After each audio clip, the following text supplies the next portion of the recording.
Hello and welcome to this channel. My name is Dick van Oeveren, and in this 7th video I will show you how to configure an external captive portal with ClearPass that you can use in conjunction with port-based tunneling.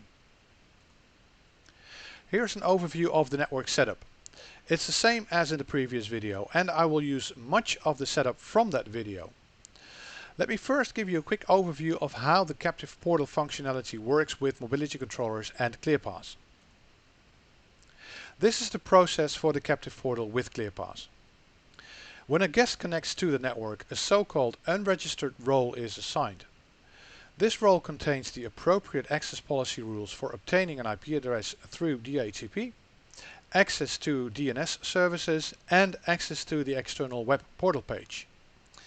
In step 2, when a client connects to a web server on his or her browser, the controller redirects that request to the landing page, which is the ClearPass captive portal login page.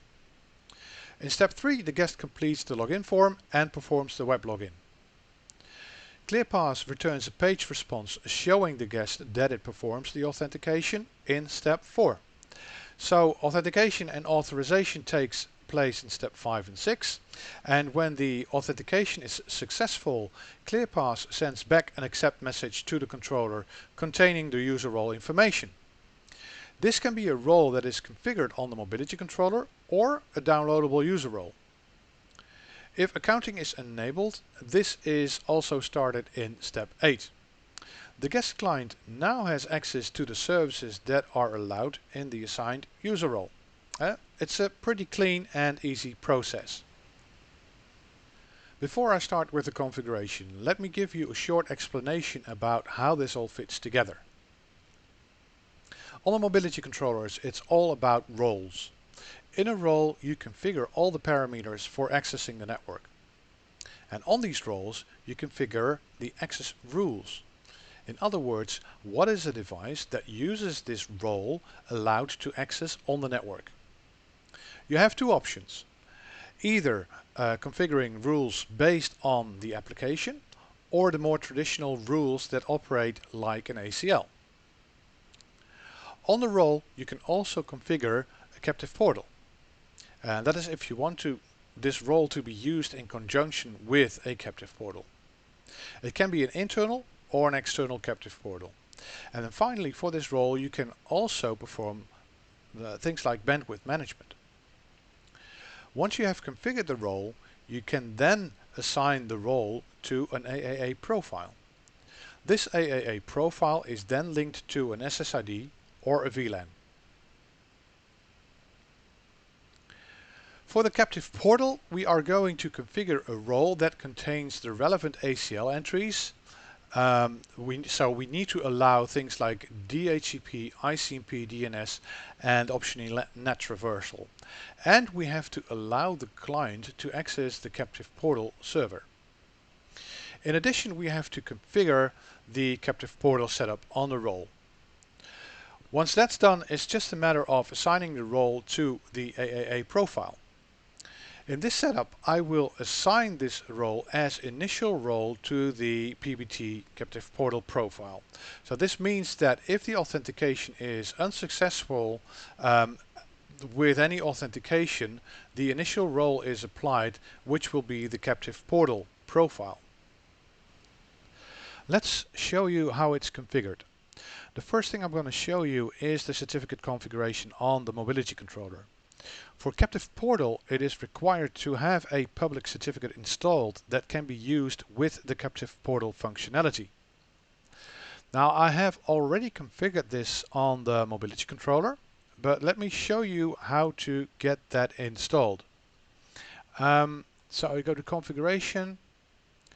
I believe it's in system. Yes, it's there. Certificates. And here you can see that I have already installed that Aruba Lab COM certificate. It's a public certificate that has been issued by Komodo. And this is the place where you can actually get those certificates installed. Now, once you've installed that certificate, you have to make sure that this certificate is used by the captive portal profiles. Here's where you can assign that. So you click on More. general, and then in the captive portal certificate section you assign that certificate there. And that's really it for the certificate configuration on the mobility controllers. Let's start by creating a new role. Let's go to roles and policies and just add that role in here.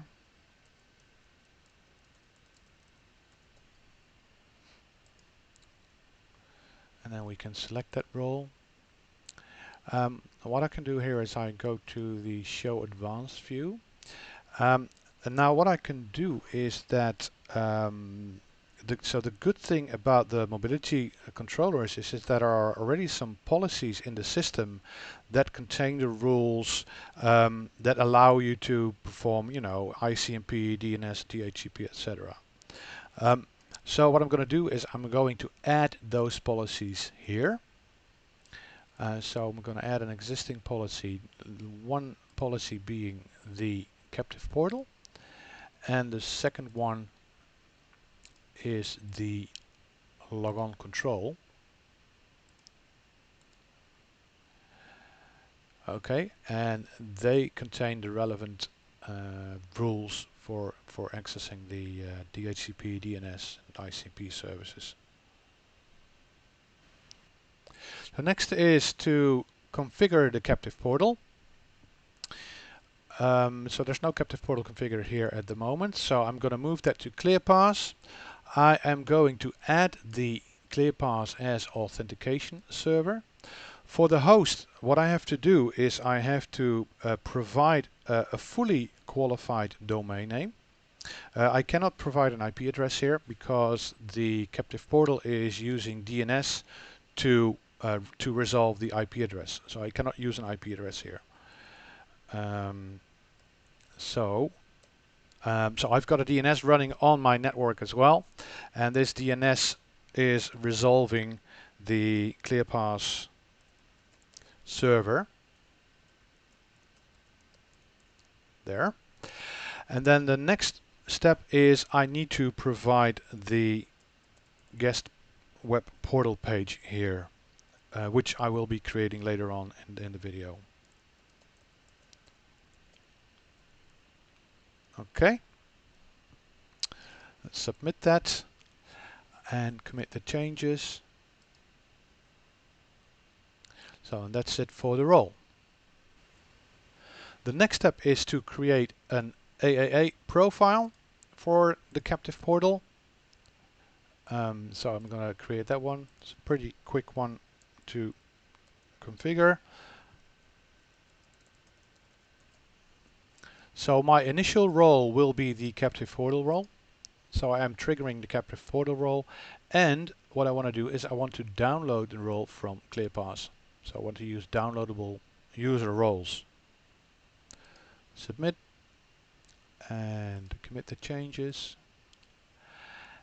and then finally go to the interfaces, select the VLAN, and so I'm going to assign that AAA profile to the VLAN.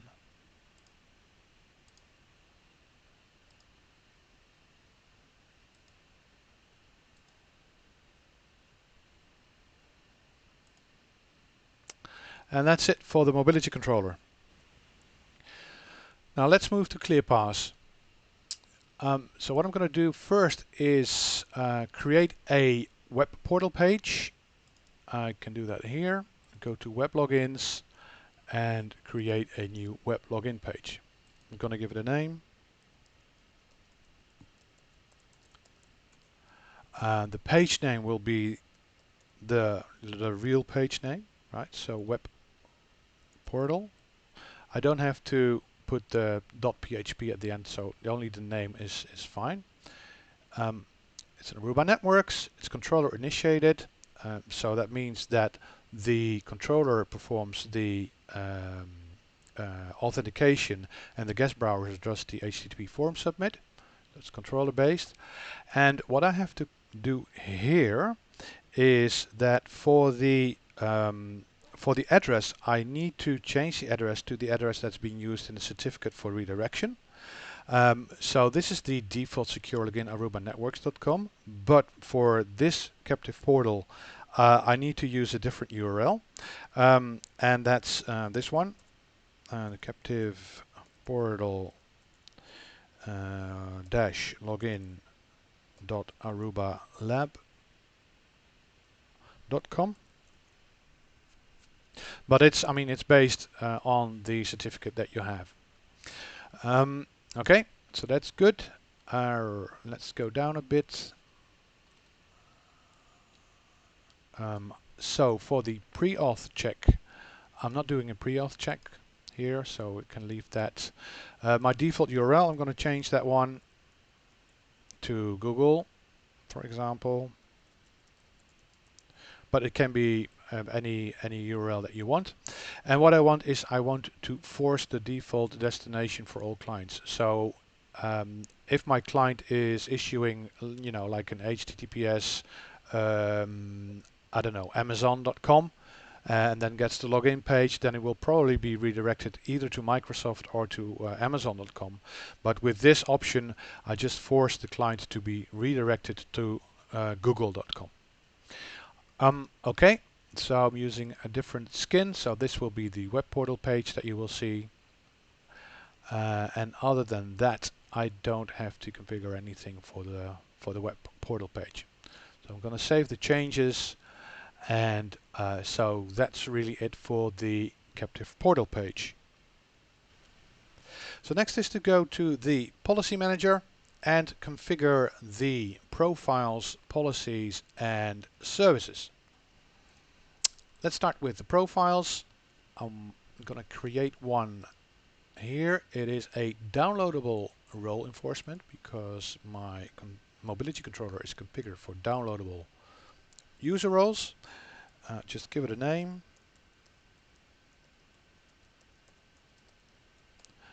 Portal. The product is a mobility controller, and for the role configuration I'm just adding the VLAN 100, and the session is already configured, obviously, and I'm adding that in the ACL entries. So I'm going to save that one off, and that's your profile. Next is a policy. Let's give that the name PBT Captive Portal. My default role would be deny access, and I'm adding a simple rule, tips rule based on the role equals user authenticated, and when the user is authenticated I am pushing the downloadable user role for the captive portal. Save that one off, and that's your policy. Next is services. Now in the previous video I just briefly touched the service selection issues that you might have. So when do you select the right service? So if I have a 802.1x request coming in, why should it select the 802.1x request service, sorry, and not the MEK Auth service? Now, so one of the things to do that is just to reorder, but that's, I mean, that's just a workaround.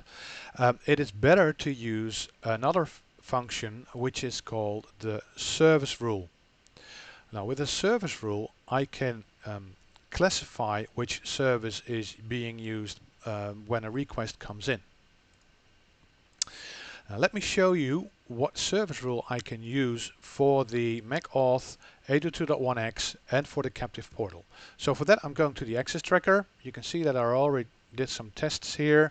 I have a captive portal login here accepted, and in the radius request what you can see here is that you have a service type field here. Now for a captive portal this value is set to 1.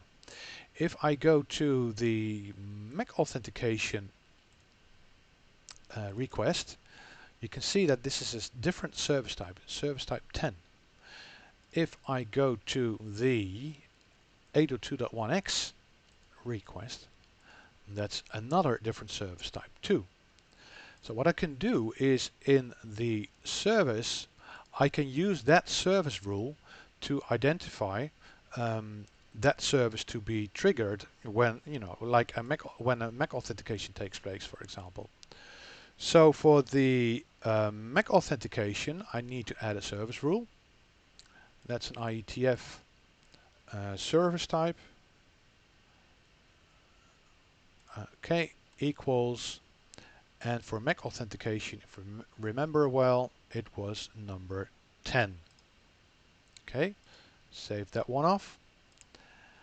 And for the 802.1x service, I need to do the same thing. So I'm adding a service rule for IETF. The service type equals 2 framed user. Okay, and I can do the same for the captive portal service. So I still need to create that service. So here we go. I'm going to create that one. As said, it's a generic radius enforcement. Let's give it a name. And I need to add that service rule here. Service type equals number 1, login user. Okay, let's move to the authentication tab. The authentication method is PAB, and I am using the local database as well, local user repository. And for the enforcement, I want to enforce the captive portal policy. Okay, save it, and that's it. Now, one final thing to check. No, actually, two things to check is the first one is the certificate component on the on ClearPass, because I also need to have the certificates installed on ClearPass. And now let me show you, that's already done, but let me show you where they are. So what I have is I have two certificates here, two trust lists. You can see that they are the Komodo certificates here. They are installed. And in the certificate store for the HTTPS service certificate, I have that Komodo certificate installed here. So that's all running. So just make sure that you have those certificates working. So for ClearPass, there's a really good video from Herman Robbers that covers the configuration of public certificates on ClearPass. So that's really a good video to watch. So finally, what I have to do is I need to create a guest user, because I'm using the local user repository. I just call it guests and give it a password, and I'm just going to assign the other role. Okay, so that's the guest user. What I'm going to do next is I'm going to connect a client. Before I do that, I'm going to start some debugging on the switch. And destination session, and I'm going to do a debug event.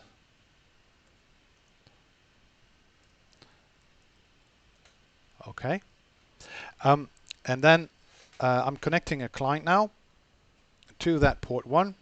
You probably see something happening on the switch, yes, and on the client I get the redirection page, which is the Galleria Wi-Fi login page. So I will be logging in as guest.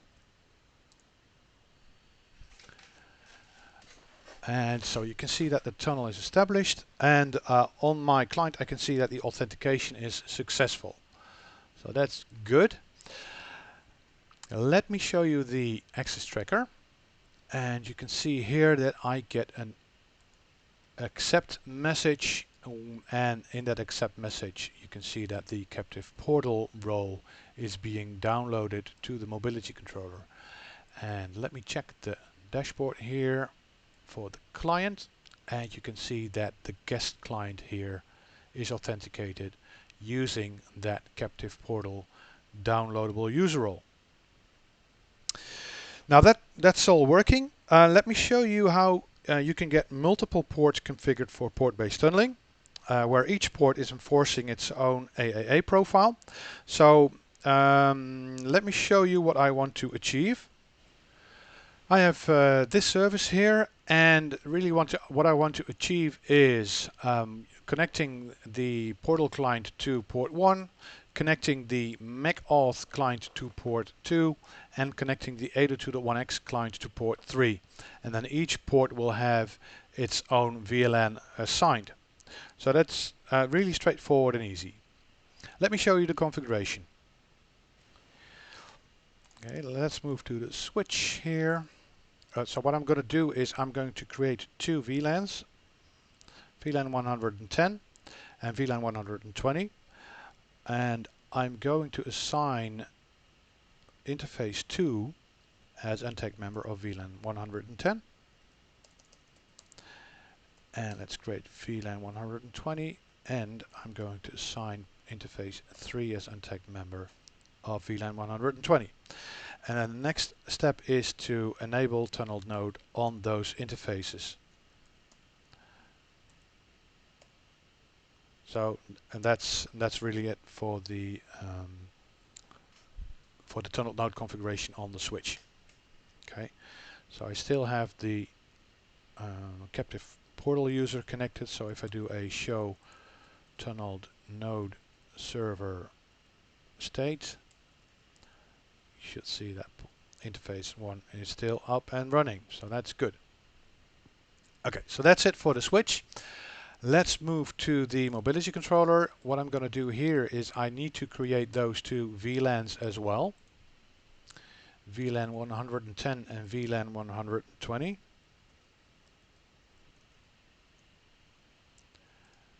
That's 110, and let's do PBT VID 120. Okay, and configure those VLANs.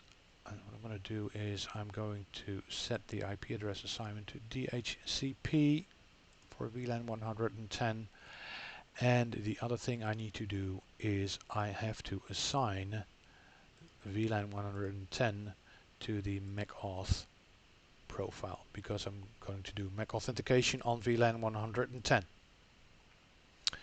I'm going to do the same for VLAN 120. Assign the DHCP for IP address assignment, submit that one, and assign the 802.1x profile to that VLAN. Okay, commit the changes. So that's it for the mobility controller. Let me just quickly check the profiles, double check whether everything is in order.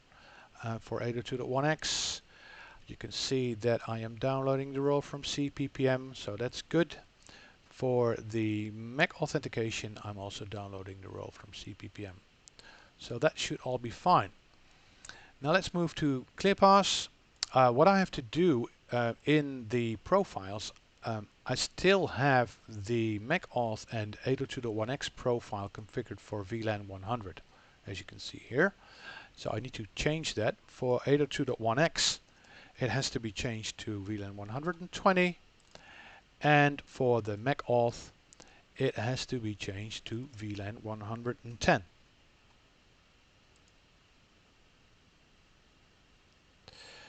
Okay, so let's put it all to the test and connect some devices. Okay, so now I'm going to connect all the devices.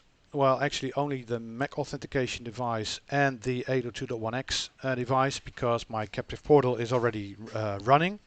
So, okay, so I'm getting the login for the 802.1x client. Let me log that one in. I think that's working. Yes, I have access. So let me show you the access tracker.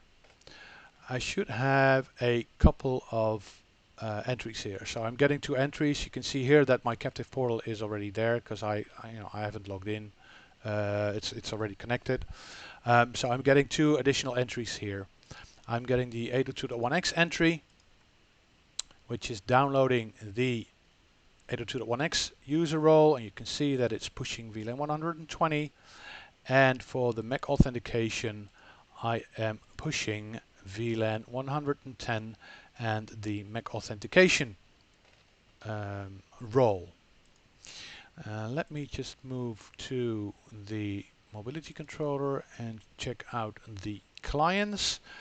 And you can see here there are 3 clients. This one is using MEK Authentication, so that will be the IP camera. I'm using one entry, so the employee is using 802.1x, and my guest user is using the captive portal entry. So that's all working. That's all working fine. And that's all for now. In the next video, I will show you some troubleshooting tips for port-based tunneling, and I will analyze some network traces for you. Thank you so much for watching. A thumbs up if you like the video, and if you have any suggestions, ideas or questions, please let us know, and don't forget to subscribe to the ABC Networking channel. See you later and have a great day.